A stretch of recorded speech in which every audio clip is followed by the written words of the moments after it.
23 klub taekwondo dengan 250 taekwondoin dalam wadah Indonesia Taekwondo Fun meramaikan kejuaraan memperebutkan Piala Wali Kota Palembang yang digelar di Main Energy 1 Palembang pada 20 hingga 21 Desember 2025 lalu.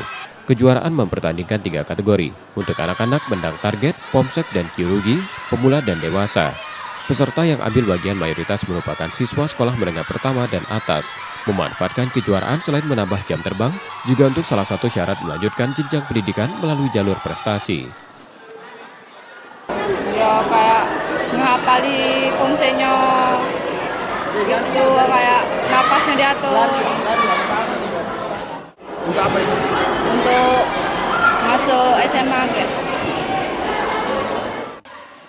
Kejuaraan selain sebagai ruang pembinaan taekwondoin ITF juga untuk mempersiapkan atlet pada kejuaraan provinsi dan Pornas Kormi pada 2027 mendatang. Ke depan ini penggalangan untuk mengikuti kegiatan-kegiatan ke depannya. Kita mungkin insya Allah akan ada Porkot Kormi, tapi masih dalam proses. Kemudian mungkin kegiatan di provinsi dan juga untuk kegiatan di tahun 2007 itu ada Pornas yang akan dilaksanakan di Palu, Sulawesi Tengah.